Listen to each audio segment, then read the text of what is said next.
Police sergeant নিয়োগ 2023 Bangladesh police গণিত অংশের সমাধান। 1 নম্বর প্রশ্ন এখানে ছিল যে উৎপাদকে বিশ্লেষণ করা। এখানে x² plus 14x plus 14x plus 40 এটা উৎপাদকে বিশ্লেষণ করতে হবে। তো আমরা জানি যে এটা গুণ করলে কত হয় 40x স্কোয়ার।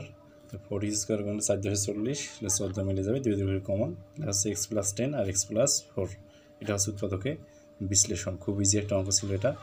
2 নম্বর প্রশ্ন ছিল a প্লাস b সমান 13 a মাইনাস b সমান 3 হলে 2a square plus 2b square ও a b এর মান নির্ণয় করো। এখানে 2a স্কোয়ার প্লাস 2b স্কোয়ারের অনুসিদ্ধান্ত আর a b এর অনুসিদ্ধান্ত জানলে অঙ্কটা হয়ে যাচ্ছে। তো আমরা জানি 2a স্কোয়ার প্লাস 2b স্কোয়ারের অনুসিদ্ধান্ত কি a plus b whole square plus a minus b whole square. এটা হচ্ছে 2a স্কোয়ার প্লাস 2b স্কোয়ারের অনুসিদ্ধান্ত। a প্লাস b এর মান 13, a মাইনাস b এর মান 3। তাহলে এখানে মান বসিয়ে দিয়ে যদি যোগ করি তাহলে মান হচ্ছে কত 178। তাহলে একটা অ্যান্সার পাইলাম 178। দ্বিতীয় যেটা আছে এ বি এর অনুসিদ্ধান্ত। আমরা জানি এ বি সমান কি, এ বি সমান a প্লাস b ভাগ 2 whole square minus a minus b ভাগ 2 হোল স্কোয়ার। তো এখান থেকে এ বির মানটা আমরা এখানে বসিয়ে দেবো। এখানে a প্লাস বির মান এবং a মাইনাস b এর মান বসিয়ে দিলাম।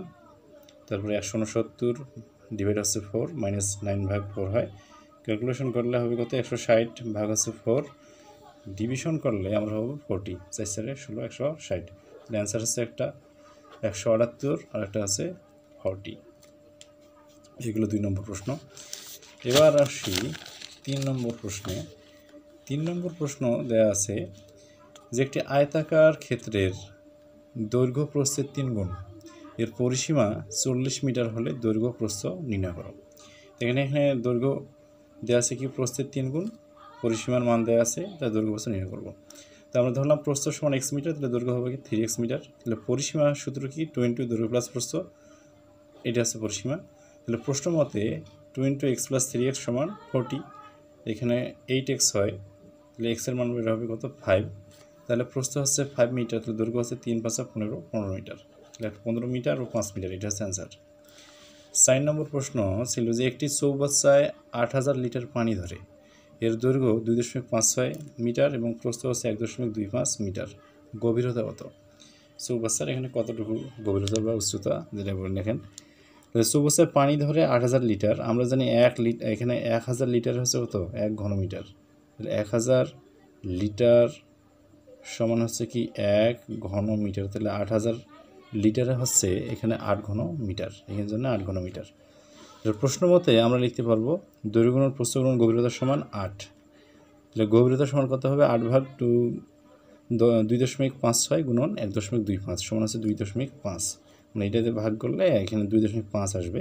তাহলে গভীরতা হচ্ছে 2.5 মিটার, এটা আনসার। 4 নম্বরগুলো। এবার হচ্ছে 5 নম্বর প্রশ্ন। এখানে মোট 30 মার্কের প্রশ্ন ছিল, ম্যাথ অংশ ছিল 30। তাহলে 5 নম্বর প্রশ্ন, একটি স্কুলে 90% ইংরেজি ও গণিতে 80% শিক্ষার্থী পাশ করে, উভয় বিষয়ে কেউ ফেল করেনি। উভয় বিষয়ে পাশ করেছে 350 জন। তাহলে কতজন শিক্ষার্থী পরীক্ষা দিয়েছে, আর কতজন পরীক্ষা অংশগ্রহণ করছে এটাই। তাহলে উভয় বিষয়ে ফেল 0%, মানে কেউ ফেল করে নাই। আর ইংরেজিতে তাহলে ফেল করবে কত, যেহেতু 90% ইংরেজিতে পাস, তাহলে ফেলের পরিমাণ হচ্ছে 100 থেকে 90 ভাগ 10%। আবার অনুরূপভাবে গণিতে ফেল হচ্ছে কত 100 থেকে 80 বাদ দিলে হচ্ছে কত 20%।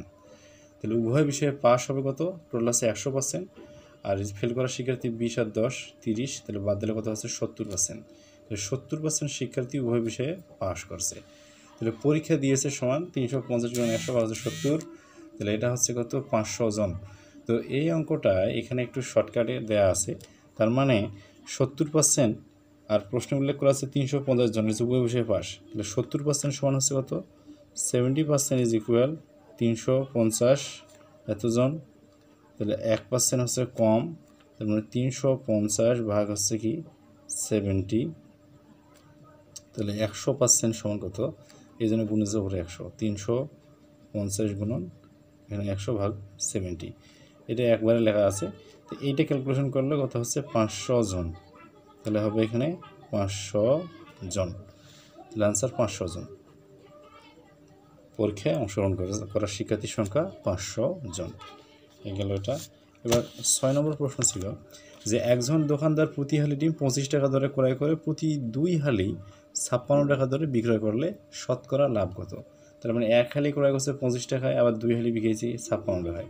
তাহলে 2 হালি থেকে 1 হালি যদি আমরা বিক্রয় মূল্য বের করি তাহলে কত হয়? 28 টাকা। তাহলে 1 হালি ডিমের বিক্রয় মূল্য হচ্ছে কত? 28 টাকা। এই যে 28 টাকা।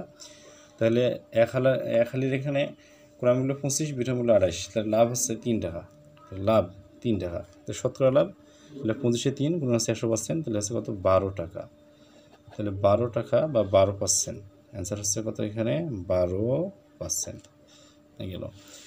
এবার হচ্ছে 7 নম্বর প্রশ্ন, যে একটি ছাগল 8% ক্ষতিতে বিক্রয় করা হলো, ছাগলটি আরও 800 টাকা বেশি মূল্যে বিক্রয় করলে 8% লাভ হতো, ছাগলটির ক্রয় মূল্য হতো। এই যে অঙ্কগুলো আছে অধিকাংশ অঙ্ক কিন্তু ক্লাস 8-এর বই, পূর্বের যে ক্লাস 8-এর বই ছিল গণিত, এখান থেকে বেশিরভাগ ওই অধ্যায়গুলো থেকে অঙ্কগুলো আছে। তাহলে 8% ক্ষতিতে বিক্রয় মূল্য এখানে কত? 100 বিয়োগ 8 92 টাকা। আবার 8% লাভ বিক্রয় মূল্য 100 যোগ 8 108 টাকা। বিক্রয় মূল্য বেশি এখানে কত হবে? 16 টাকা। 108 থেকে 92 বাদ দিলে কত হয়? 16 টাকা। তাহলে বিক্রয় মূল্য যদি 16 টাকা বেশি হয় তাহলে ক্রয় মূল্য কত হচ্ছে? 100 টাকা। বিক্রয় মূল্য 1 টাকা বেশি হলে ক্রয় মূল্য 100/16। মানে বিক্রয় মূল্য কত বেশি? প্রশ্নে দেওয়া আছে কত? 800 টাকা। যদি বেশি হয়ে যায় তাহলে ক্রয় মূল্য কত হচ্ছে? 100 গুণন 800 ভাগ হচ্ছে 16, গুণ করলে এখানে কাটাকাটি করলে কত হচ্ছে? 5000 টাকা। তাহলে ক্রয় মূল্য 5000 টাকা। ছাগলের ক্রয় মূল্য ছিল 5000 টাকা। এইগুলো আনসার 7 নম্বর। এবার হচ্ছে 8 নম্বর প্রশ্ন, সর্বশেষ প্রশ্ন ছিল এটা, যে একটি আয়তাকার বাগানের দৈর্ঘ্য হচ্ছে কত? 80 মিটার ও প্রস্থ 60 মিটার। বাগানের ভিতরের চারপাশে 4 মিটার প্রস্থের একটি রাস্তা আছে, চওড়া প্রস্থ যাই বলি দেখেন। প্রতি বর্গ মিটার রাস্তা ঠিক করতে 7.25 টাকা লাগলে পুরো রাস্তা ঠিক করতে কত খরচ হবে?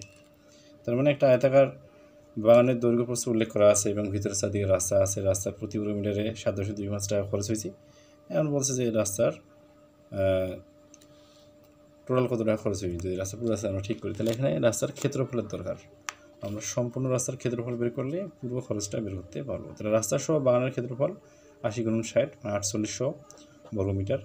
এখন রাস্তা বাদে বাগানের দৈর্ঘ্য 80 বিয়োগ হচ্ছে 4 গুণ 2, এই 4টা হচ্ছে রাস্তার পুরুত্ব বা প্রস্থ, আর 2 হচ্ছে কি দৈর্ঘ্যটা 2 দিকে যেহেতু আছে, দৈর্ঘ্যের দিকে 2টা দিক, 2 দিকে এই জন্য 2 গুণ, তাহলে হচ্ছে 72। আর প্রস্থ সেম অবস্থা, 60 বিয়োগ হচ্ছে 4 গুণ 2, যেহেতু 2 দিকে প্রস্থ এই জন্যে বাদ দিলে কত হচ্ছে? 52। তাহলে রাস্তা বাদে ক্ষেত্রফল কত হচ্ছে? 72 গুণ 52 সমান 3744 বর্গমিটার। গুণ করলে এটা হবে 3744 বর্গ মিটার। তাহলে রাস্তার ক্ষেত্রফল কত হচ্ছে? একটা হচ্ছে রাস্তা সহ ক্ষেত্রফল আর একটা রাস্তা বাদে ক্ষেত্রফল। তাহলে বাদ দিলে কত হচ্ছে? 1056 বর্গমিটার। এটা হচ্ছে রাস্তার ক্ষেত্রফল। তাহলে প্রতি বর্গমিটারের খরচ হবে 7.25 টাকা। তাহলে 1056 বর্গমিটারের খরচ 1056 গুণ 7.25 টাকা। তাহলে গুণ করলে কত হবে? 7656, অর্থাৎ 7656 টাকা। এটা হচ্ছে এখানে অ্যান্সার। এটাই ছিল সর্বশেষ অঙ্ক, বাংলাদেশ পুলিশের পুলিশ সার্জেন্ট নিয়োগ পরীক্ষা 2023 এর গণিতের সমাধান।